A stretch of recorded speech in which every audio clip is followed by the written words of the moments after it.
Welcome. Do you really eat worse than your skinny friend? Stay tuned for some insights. Today, we discuss the microbiome and metabolism. Metabolism is deeply connected to the role of the gut. And that is the primary place where we find our microbiome, but not the only place. Now, the microbiome is made up of a whole bunch of microbes. In fact, the microbiome specifically refers to the genes of all the different creatures living in our digestive tract. The digestion involves the stomach, and the gut, which is our small intestine and our large intestine, including the colon, is where most of the microbiome is. So, metabolism is the rate at which we turn food into energy, which is closely connected to both the digestion and our microbiome, or the makeup of the kind of microbes that we have. Of course, when food is poorly digested, that can inflame and damage the small intestine, and that can stimulate our immune system. It can also create a fertile ground for bad bacteria. Now, if you've been on my channel before,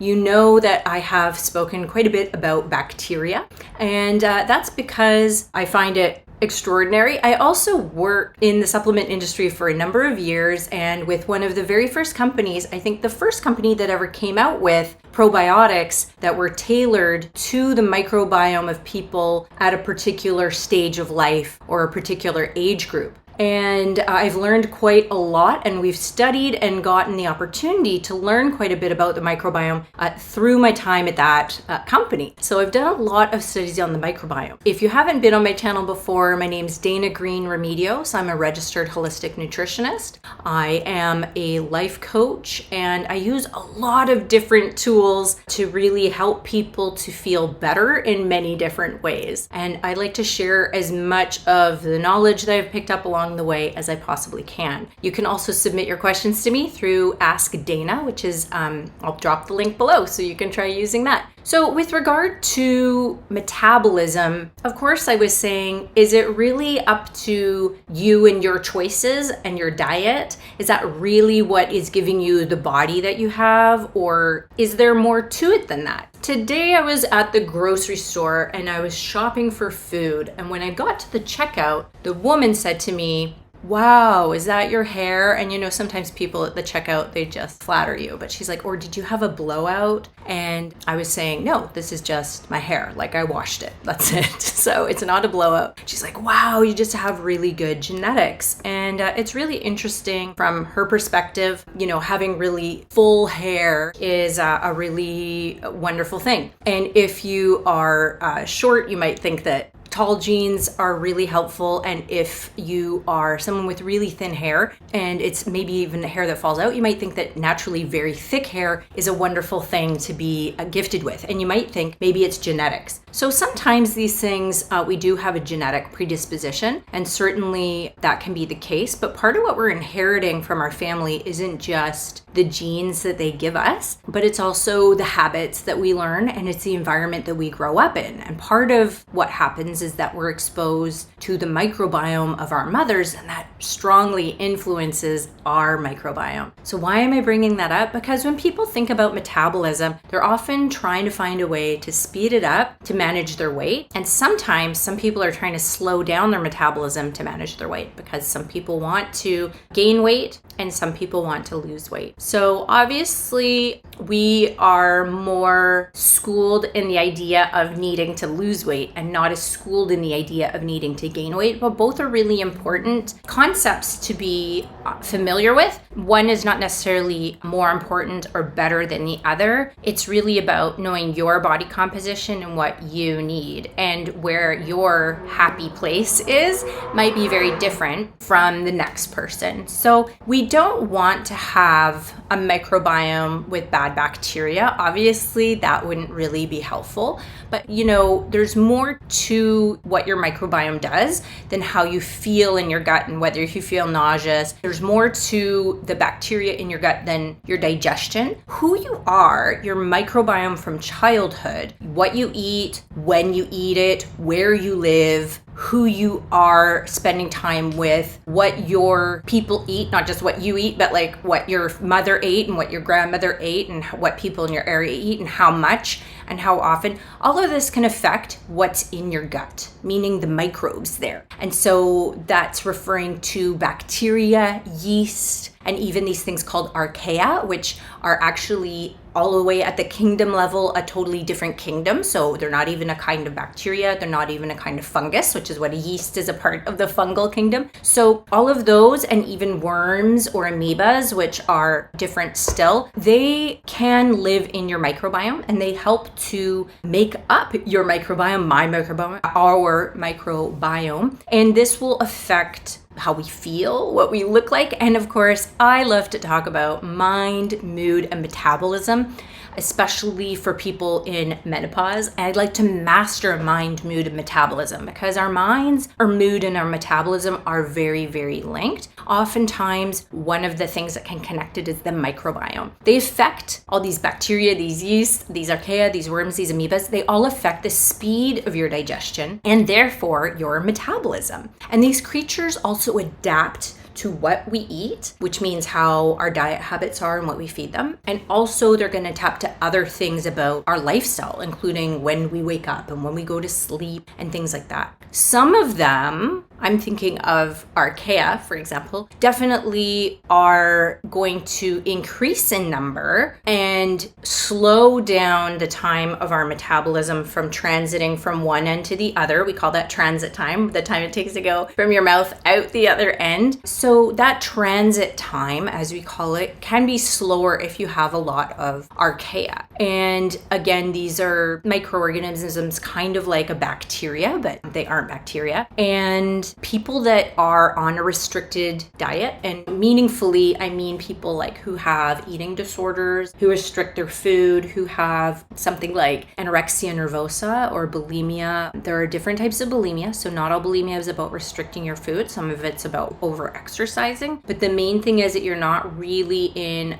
the right place for the amount of calories that your body needs. So you don't get the enough food, enough energy to sustain you. When that happens, or if you're really malnourished, so this can happen even if you eat enough calories, but your body really isn't getting what it needs. So it's not nutritionally dense enough. Your body, and not really specifically your physiology, but the balance of your microbes is going to adapt to this state. So if you go for a long time calorie restricting, then you're actually going to change your microbiome to become more calorie efficient. And that is a wonderful thing that has enabled humans to survive in times of famine and strife. And, if there wasn't enough food available, either because the hunt wasn't good or there something happened to the crops, or things happened, people need to be able to live through that. Oftentimes in human history, we also have famine for reason of war and colonization.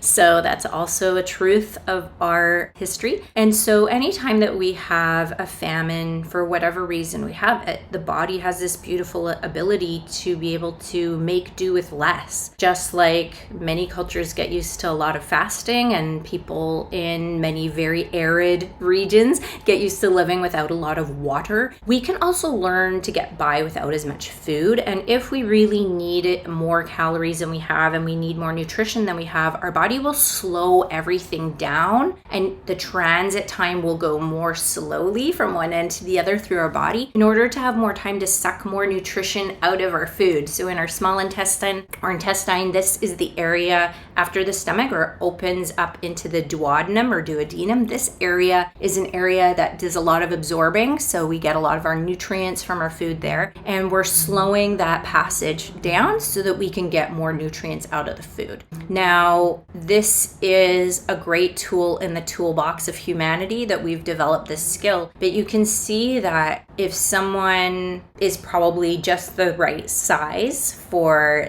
their stage of development, but doesn't feel that way and starts to restrict their food, or if they start to get messages from other people that they should restrict their food, or if for any reason they just don't have enough food because the food is being restricted for them, maybe they are not very well off, then you can see that the body will develop this adaptation to be able to make do with less. And so if they ever have an abundance in the future, then their body is going to have more than it needs to maintain its weight. So this is a problem for anyone who grew up feeling fat. And I say fat is not a feeling, but certainly many people would identify with fat, and you can identify as it. So I think when people say they feel fat, it's a moniker or an identifier for them that feels like something that they've owned. And when I say fat isn't a feeling, what I mean is like it's not a true emotion, but we can certainly be made to feel that we are supposed to be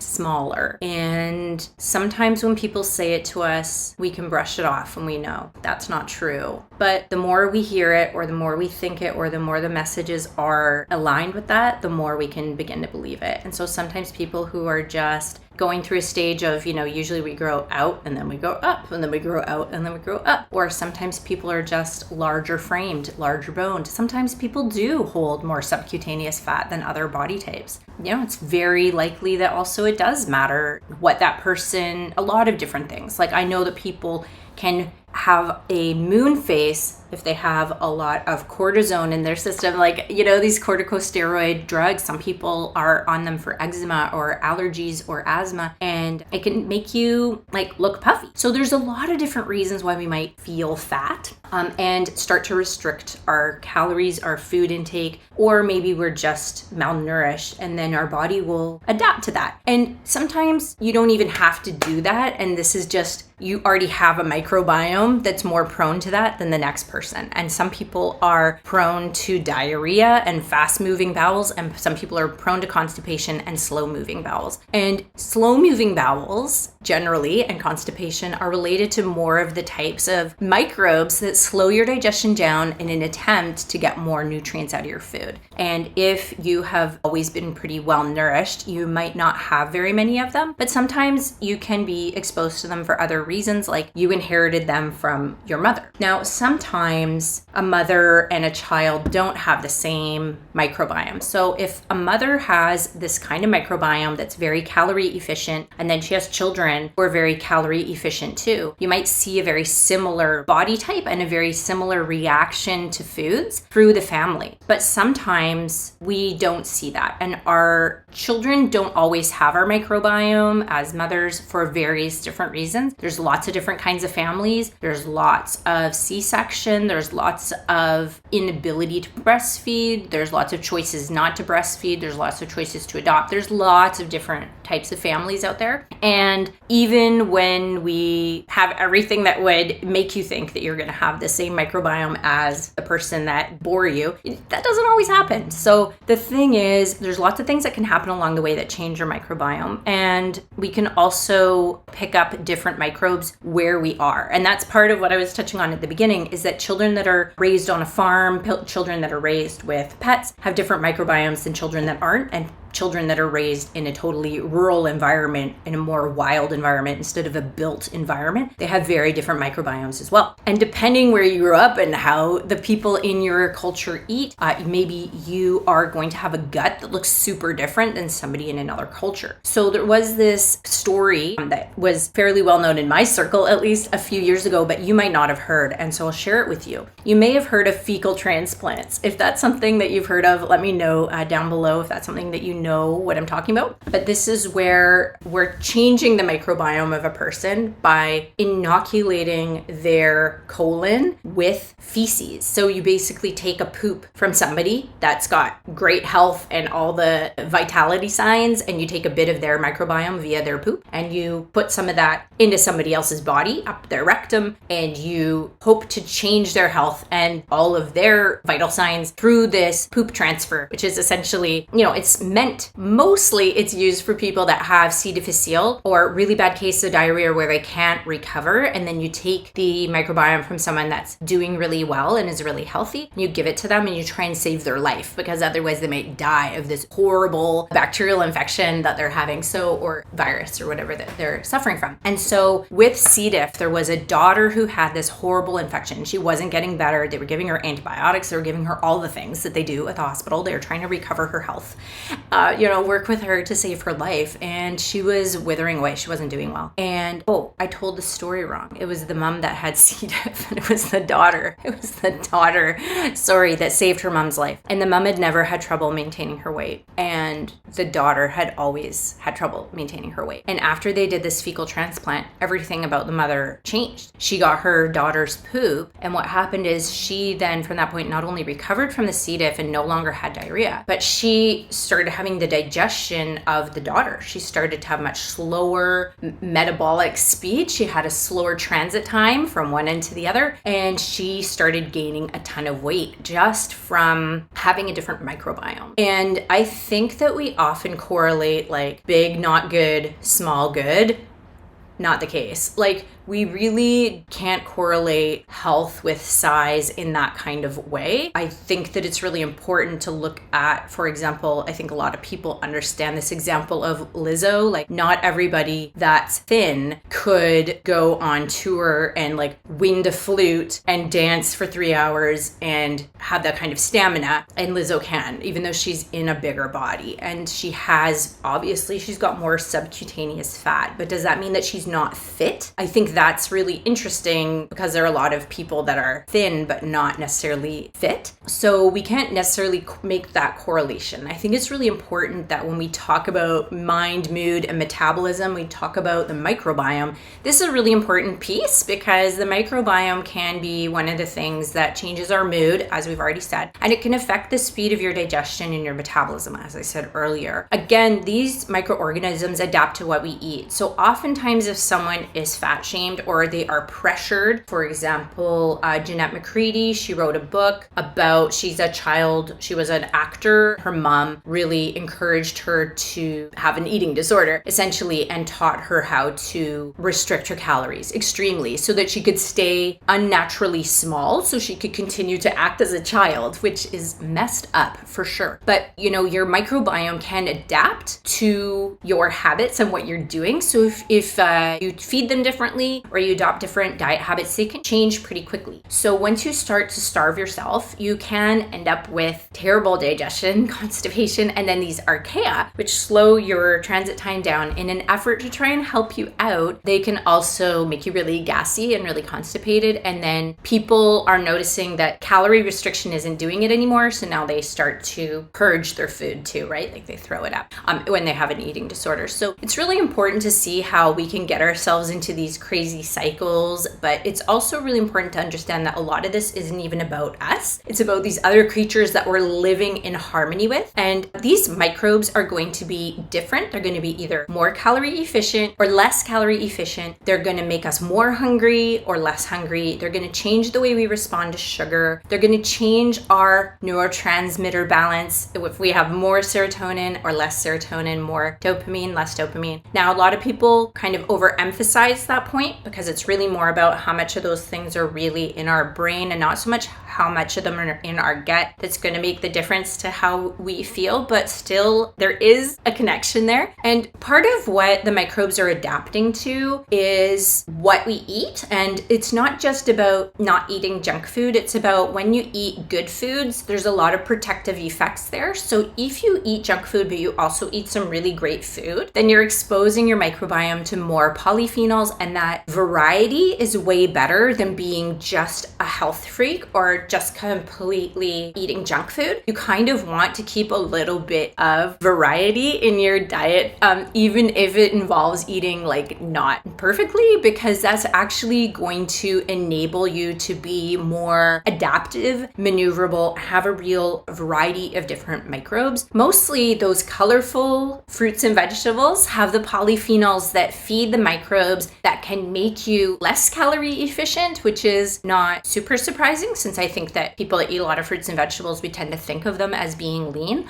I do know that veganism is not necessarily correlated with size, but it does seem that people who eat more produce tend to have leaner microbiomes that help them to stay lean. So there is some relationship there. So I usually do think that there's so many benefits to polyphenols anyway, that it's not just about trying to be lean that you would want to eat them. I don't think that's a great reason on its own, but I do think that eating polyphenols in general is a really beneficial thing. So I do recommend that for most people, you're trying to get your carbs from sources that have like fiber and polyphenols, because those are some of the most nutritious foods out there. And I know there's a lot of confusion about, are fruits and vegetables actually kind of bad for us? If you need me to talk about that topic, I totally could. So I do want you to just have this in your mind, that you and what you look like and your metabolism is not all just about what you're doing. So what your microbes are doing, it's what your mom did and your grandma did, because a lot of where you get your microbes is inherited through them. And a lot of that adaptability or adaptiveness to our environment and what we expect in terms of food comes from them too. So if they were food restrictors, if you had a mother that dieted a lot, if she's on you about your weight, you can say to her, hey, you know what? Probably part of the reason I struggle with my weight is because of you.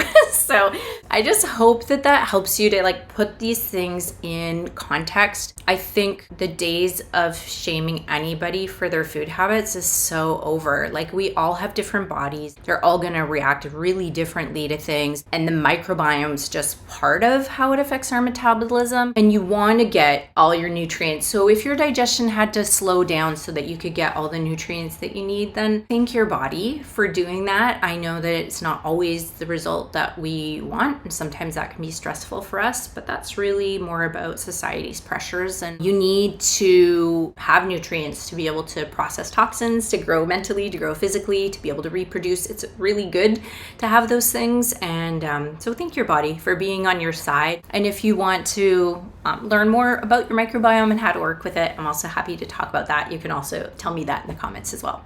Thanks for joining me. I'm Dana Green-Remedios, a triple board certified holistic nutritionist, and this has been my channel, Healthy Wealthy Habits. I'd love to know what you'd like to hear more about in the comments if you'd like to let me know. Okay, thanks for joining me again today, and I hope to see you again soon. Bye for now.